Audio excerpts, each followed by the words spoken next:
Avec le temps tout s'en va, tout se transforme, tout évolue. Dans mois après mois, j'ai décidé d'aller à la rencontre de personnes qui ont connu un changement lent et profond dans leur être, lorsque leurs vies se sont transformées, lorsque leur quotidien a évolué, pour enfin voir s'affirmer leur personnalité, leur identité.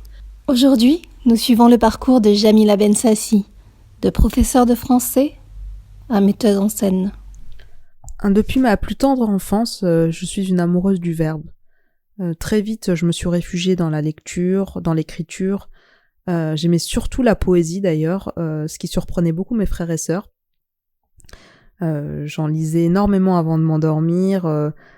La poésie m'a vraiment accompagnée dans mon enfance et dans mon adolescence et ça m'a permis en fait de lutter contre l'exclusion. J'étais une enfant un peu atypique et je pense que c'est comme ça que je me suis... En fait, j'ai cultivé la singularité de ma personnalité. Voilà, j'avais un peu la tête dans les nuages. J'étais un petit peu une poétesse dans l'âme. 2006. J'ai commencé à faire du slam. Donc là, je suis montée sur scène pour la première fois. J'ai vraiment confronté mon texte au public. Et puis voilà, j'ai appris à être présente, à poser ma voix, à essayer de captiver un auditoire. Et c'était vraiment très grisant pour moi. Septembre 2012. J'ai intégré 2 classes de théâtre, une à Champigny, dans ma ville natale, et une à Paris, dans un centre d'animation à Saint-Michel.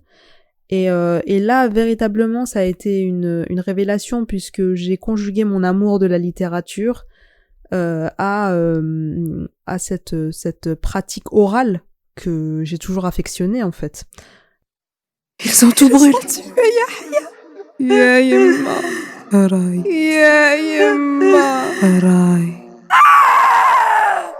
Octobre 2012, quand je décide de faire mon mémoire sur le théâtre de Sartre, c'est déjà une première révélation pour moi parce que j'ai une bibliographie qui est très riche et très dense. Je me mets à étudier à fond un auteur, à essayer de comprendre les enjeux idéologiques et politiques de son œuvre. Et déjà à ce moment-là, j'ai plein d'idées de mise en scène. Et je me pose des questions. J'ai envie d'aller voir des pièces de Sartre. Je regarde s'il y a des adaptations modernes, s'il y a des mises en scène actuelles. Et qu'est-ce qu'elles apportent à l'œuvre ? Comment le metteur en scène fait, enfin quel travail d'interprétation fait le metteur en scène. Et là à ce moment-là, je pense pas être metteuse en scène, mais c'est déjà pour moi une étape dans mon cheminement pour changer de métier, pour affirmer ma volonté en fait de faire du théâtre, quoi. Été 2015. J'étais professeure de français au collège à ce moment-là depuis 3-4 années. Mais ça faisait 2 ans que j'étais professeure titulaire et en fait j'ai tout fait et je savais que c'était pas ce que je voulais faire jusqu'à la fin de ma vie et je ressentais une énorme frustration de ne pas pouvoir créer, trouver du temps en fait pour créer comme je le voulais. C'est-à-dire que quand on travaille du matin au soir et qu'on est complètement pris dans son activité, et puis le métier de prof, contrairement à ce qu'on croit, il est extrêmement prenant. On a plus le temps en fait de créer, de lire, de s'imprégner d'œuvres, de développer son style. La frustration était beaucoup trop grande, donc j'ai réfléchi en fait à changer de job, quoi. Et donc du coup, je me suis beaucoup posé de questions. J'en ai énormément parlé avec mon mari et en fait, j'ai mis un mot sur ce que je voulais faire. J'ai su que je voulais faire de la mise en scène. Et c'est vraiment là que j'ai pris cette décision de faire une école de théâtre. Et donc, j'ai contacté mon ancien prof du centre d'animation de Saint-Michel qui m'a dit « Sois d'abord comédienne et puis quand tu seras formée au jeu, tu pourras te diriger vers la mise en scène. » C'est comme ça que je suis arrivée dans cette école du 13e arrondissement, le Studio Müller. Et ça a été le début d'une formation qui m'a amenée justement à me professionnaliser, à me sentir plus légitime. Moi aussi, si je pouvais, je l'éventrerais et je deviendrais à mon tour une tueuse d'Algériens. Rien ne me distinguera plus du colon qui autrefois égorgeait les âmes de nos pères et de nos mères. En juin 2018, pour un spectacle de fin d'année d'école, à la fin de mon cycle de formation, j'interprète un monologue que j'ai écrit d'un personnage féminin qui est la femme d'un pédophile et qui se livre en fait sans complexe et sans tabou au public. Et c'est un moment très particulier parce que je ressens dans la salle un malaise au fur et à mesure que je joue.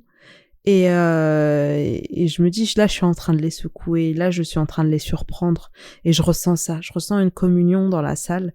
Et c'est un super moment pour moi parce que j'affirme mon style et mon écriture qui est assez crue, parfois assez tranchante. Et là, je sais vraiment que ce que je veux faire, c'est d'écrire et de mettre en scène. En septembre 2015, quand je commence ma formation, je suis absolument pas prise au sérieux par mes parents, mes frères et sœurs. Aucun souci avec mon mari, évidemment, parce qu'il me soutient dans ma démarche. Il voit que je suis pas heureuse et que voilà, c'est vraiment pour moi une renaissance de faire du théâtre. Mais c'est vrai que c'est plus compliqué avec mes frères et sœurs et mes parents qui comprennent pas ce choix.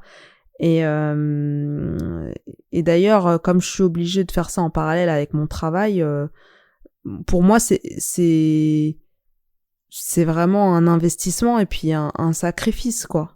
Sacrifice de mon temps libre, de ma vie sociale, et donc je supporte assez mal de pas être prise au sérieux. Et puis finalement, progressivement, ils ont compris que c'était ce que je voulais faire, et quand j'arrête l'éducation nationale et que je me consacre pleinement à mon travail de comédienne et de metteuse en scène, là en fait j'impose mon choix, et donc ils sont obligés d'accepter de prendre ça au sérieux. Mais encore aujourd'hui, c'est un petit peu compliqué pour eux.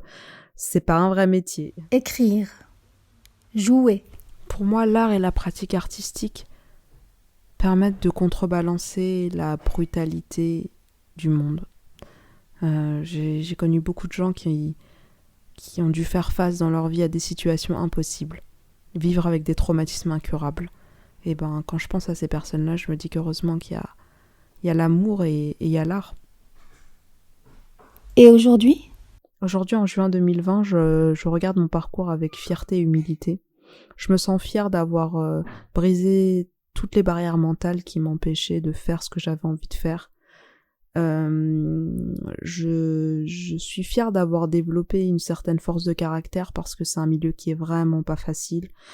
Milieu du théâtre et du cinéma, c'est un milieu de requins où on n'obtient pas forcément la reconnaissance qu'on mérite. Et voilà, je me sens beaucoup plus forte et plus à même d'affronter ces difficultés. Humilité aussi parce que y a des projets qu'on n'arrive pas à mettre en place, parce qu'on n'a pas les bons financements, parce qu'on n'a pas les bons contacts.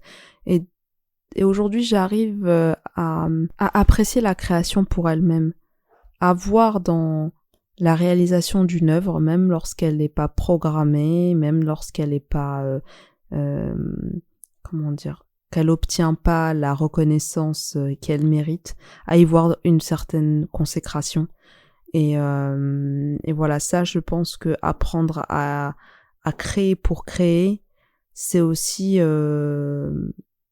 pour moi une forme d'humilité.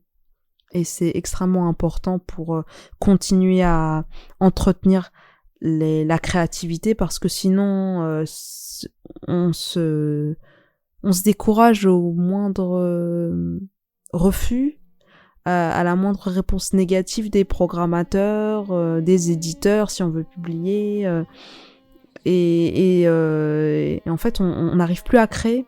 Donc c'est pour ça que je ressens beaucoup d'humilité aujourd'hui.